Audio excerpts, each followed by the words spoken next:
What is up, you guys? Welcome back to my channel, and if you're new here, just welcome. My name is Gemma Jade, but today we are going to be discussing the Coffin Girls of New Orleans. Now, I am not feeling well, but I promised you guys a video a day through Halloween, so I'm doing my best to make that happen. Let's just jump right in. As many of you know by now, I've had a lifelong obsession with vampires, but real vampires, not the ones Hollywood has been shoving in our faces for the last however many years, or even the people who roam around and prowl YouTube claiming to be the real deal, but never showing any proof except they like to drink other people's blood. I'm talking about the vampires that nobody has seen in ages because of all of the ways we can now catch them in the act on camera or film. I mean, that's the only thing that makes sense to me as to why they haven't shown themselves in quite a while. I'm working on a video about murders or mysterious deaths that I think could be vampire related, but it's obviously a slow going process, so stay tuned for that. Many people wonder how vampires got into the United States, and they credit this with the Casket Girls of New Orleans. This didn't make much sense to me because vampires can blend in and so can travel just like anyone else can, right? I did find this story pretty incredible though, and believable for the most part. Since it involves vampires and a legend I actually think could have at least some truth to it, I decided to bring it to you guys today. In the 1720s, there was apparently a shortage of females in the Louisiana territory. The men of the city were becoming problematic because there were hardly any women. These men were soldiers and builders and had a nasty habit of chasing around the local women and harassing them regardless of age or whether or not they were married or available. So these men and the officials of the city had a great idea, and it wasn't a unique idea because it was happening all over the United States as we were being colonized at that time, that they decided to have some brides imported from France. The officials thought that maybe this would chill these men out a little bit. It would give them a wife to settle down with, someone to start a family with. They would have babies, and they wanted good French women, so they appealed to the King of France himself. After all, how could they populate a city if there's nothing but men there? It's one of those things where I guess seemed like a good idea at the time. These young women got the name Casket Girls because they brought along these hope chests with them to the New World from France. But to many of the settlers, these hope chests looked a lot like coffins. And some say they didn't even look like coffins and were too small to contain a whole body. But I saw pictures and I vehemently disagree. If I can find a picture, I'll insert it here. And if not, look it up. They arrived in 1728 to be exact. New Orleans was still ruled by France apparently, and the wealthy men brought in young girls as brides. The port of New Orleans bustled with activity, the shouting of men, the stamping hooves of horses, the scraping of boxes as the ships were unloaded. To the women aboard the ship, New Orleans was a taste of the forbidden and the unknown. The women were ushered down the wooden plank onto the soiled ground, and to their chest, they each clutched a coffin-shaped casket, or small chest, that held all of their belongings, allegedly. After nearly 6 months of traversing the rough waters of the Atlantic Ocean, the young women were eager to make their arrival.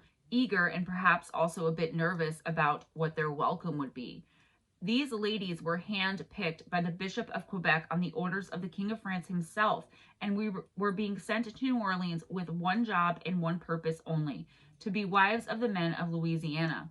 New Orleans, in particular, where all of this took place. They couldn't even hope for anything more, as this was their job and their commitment was lifelong. However, as the girls exited the ship, the gossip started immediately. Pale, the locals all whispered the very second the women stepped off. This was including the men who were eagerly awaiting the arrival of the women they were meant to possibly marry one day and start a family with. They were thinking of these robust and beautiful for the day French women. Aside from being pale, these girls were said to have looked thin and sickly.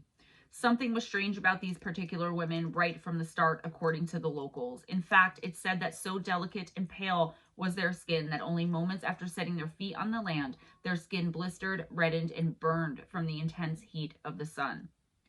They were immediately transported to the convent and left in the care of the Ursuline nuns. They were to be taught in the ways of being a wife and were supposed to be protected by these women of the cloth. They would remain here until they married, one by one, being sold off to the highest bidder or just given away. I'm not really sure. I just wrote this and I'm not feeling well, so it's going to be a little less in-depth than normal.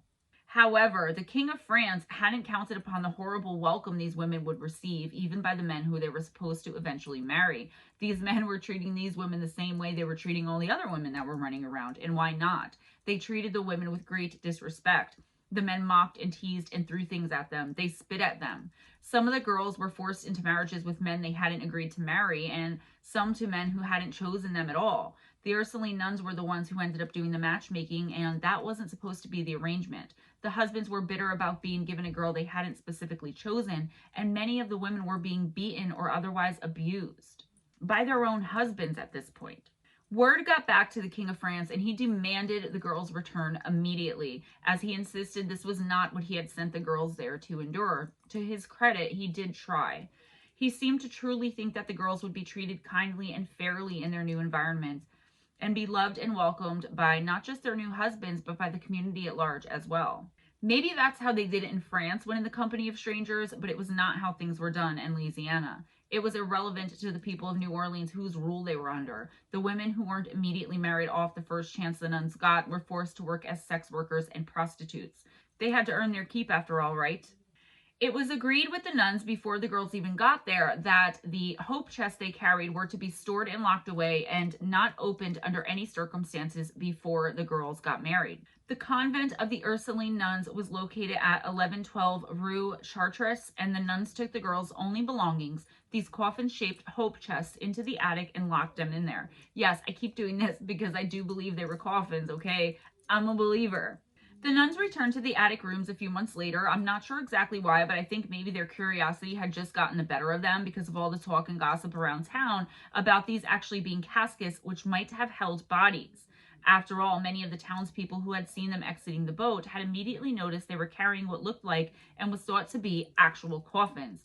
I think the nuns were trying to dispel not only their own thoughts on this, they were probably scared, as you know how legends and rumors of witches and otherworldly creatures of the night ran rampant back in the 1700s, but also to calm the fears of the locals and the public. The nuns had a very hard time getting these heavy and quite large chests up the attic steps. However, they would get quite the shock when they did return to check the rooms where these caskets were, because not only were they all wide open, they were all completely empty. All of them. The nuns searched the entire third floor and then the rooms of the girls that were left in their care, and then the entire convent after that, but the belongings were said to have been in those boxes were never found. The nuns were fully convinced now that something otherworldly and absolutely terrifying was afoot. The nuns got together and decided that the young girls were in fact carrying the corpses of the dead over to the new colony with them, and that they had unwittingly been storing them as they waited for just the right moment to strike. The corpses of the undead, actually. They really did go to great lengths, too. The nuns came up with quite the conspiracy, too. Or was it? They claimed and decided that the young girls were carrying these vampires over to attack and feast on the natives, and they were doing so by their own free will. In the dead of night, these vampire creatures would exit their resting place, the coffins, and leave through the attic windows in order to go out and hunt down and kill the locals in the community who were unlucky enough to cross their paths.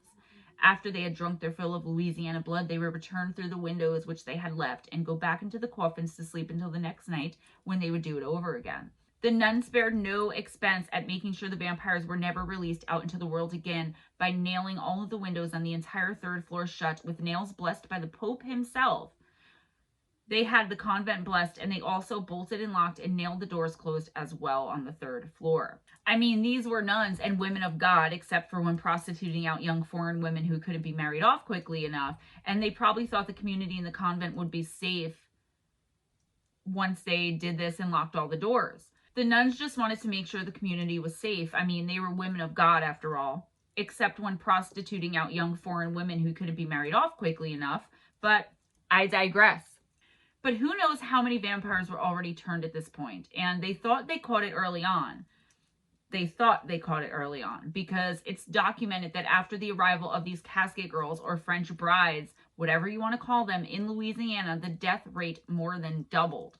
Hopefully, the nuns thought all of their effort would prevent the return of the creatures at daybreak, and the rising of the sun would burn them back to dust and put a stop to all of the killing and the evil.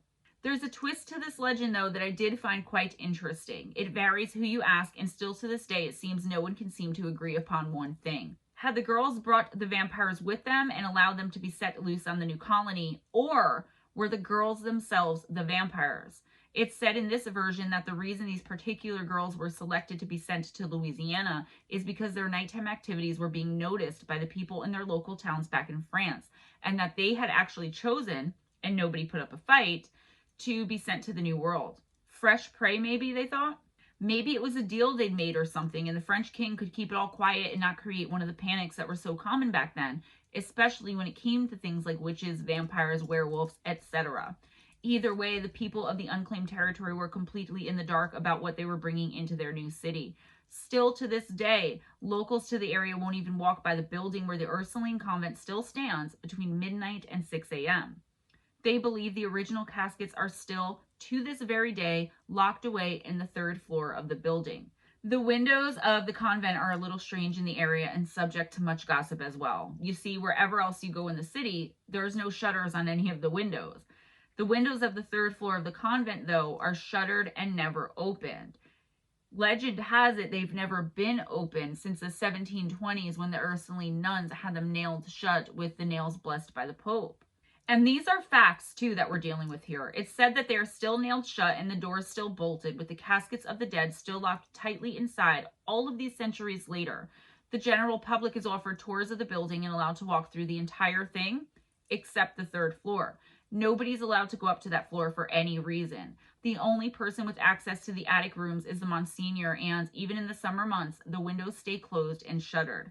During Hurricane Katrina, due to the extreme gusts of winds blowing it up to 174 miles per hour, one of the shutters was blown off one of the attic windows. While the city was still being evacuated, someone was flown in from the Vatican itself to oversee the resealing of the window. The Vatican had to send someone because, remember, the nails had to be blessed by the Pope in Rome. In the 1970s, 2 amateur ghost hunters who had been kicked off of the property before hid in the courtyard one night as the convent was closed and locked up. Earlier in the day, they had spotted one of the shutters and it seemed to be partially opened. They hoped to get footage of the inside of the attic and possibly to be able to somehow peek inside the open shutter. They wanted confirmation as to what was really in the attic rooms, or at least the one with the open shutter. The very next day, their bodies were found completely exsanguinated, emptied of their blood. Their cameras caught nothing but the shutter being opened and slammed closed again multiple times with nobody else around. It was just blowing in the wind. The official story is that, since the home is now the official headquarters of the Archdiocese, the 3rd floor holds regular and random storage. Nothing to look at here, folks. Guys, I was going to go, as I said, a little bit deeper into how the building was built and made, but I want to keep the fun of the story. It's Halloween season, right? It's not a regular video where I want to deep dive into everything and ruin your guys' fun by telling you the truth about what's actually going on. Because I do believe something's going on in the attic. Like, they're keeping something. You know, I have my ideas as to what if it's not the caskets of the vampires. And why keep the caskets like that? Like, the vampires obviously burned up, right? If they really were coming in and out of the window. And it couldn't have been the girls if that was the case. So there's a lot more to this. This is the overall Casket Girl story. I hope you guys enjoy it, and I hope you'll forgive me. I really don't feel well, but I wasn't going to not put out a video. I'm doing the best I can to keep my word to you guys. So please be sure and give this video a big thumbs up if you enjoyed it, if you enjoyed spending this time with me. Spread the love by sharing. Subscribe if you haven't already. My videos are usually a bit more in-depth, and I don't think you'll be disappointed. If you are subscribed, make sure your notification bell is on. Do me a favor, guys, and check out the description box for some links. The live streams Steve Stockton and I do every week on Friday and Sundays, Campfire Stories, Fireside Chats on missing persons and mysteries, and my live stream here on Wednesday nights where I do live intuitive oracle readings for pretty much whoever comes in. This week I'm going to have to end it early, but normally I just go as long as it takes to give everyone a reading. There's also links to my book on Amazon if you want to purchase it, if you haven't already. And if you have purchased my book, please go on over and give me 5 stars and or a really great review. I would really, really appreciate it. PayPal, Patreon information in the description box as well for donations to the channel. And if you have any encounters with the supernatural and or paranormal that you would like to be a part of my listener encounters series, please email me at GemmaJadeParanormal@gmail.com. And I always try to email everyone back and let them know when their story is going to be put into one of the videos. Guys, I just want to give you guys a quick note. I'm trying to make the ending shorter to these videos. I want to let you guys know that I am very behind in my work. I think I said this in the video I released last night. So just be patient with me. If you're waiting for a reading, I have you on my list. You will get one. It's going to take 1 to 2 weeks. I haven't been able to check my email in days, and now I'm not feeling well. This is the busiest season for myself and Steve being in the paranormal community. So hang tight, bear with us, all right?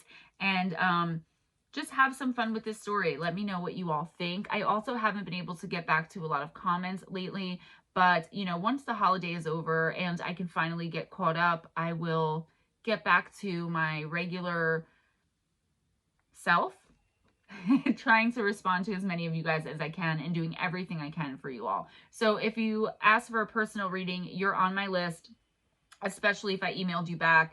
Even if you send me something for a reading, I will always at least send you a quick email back as soon as I see it. I don't turn anyone down for readings, but please understand it takes more than a day or two for me to get back to you when I have a list of like 15, 20 people. All right, so that is all I have for you today, and thank you so much for tuning in. Remember to be kind to each other. It doesn't cost anything, but also remember to be kind to yourself. Smile at a stranger. It can make their whole day. Always go in grace. Have your best day. Have your best night, and I will see you next time.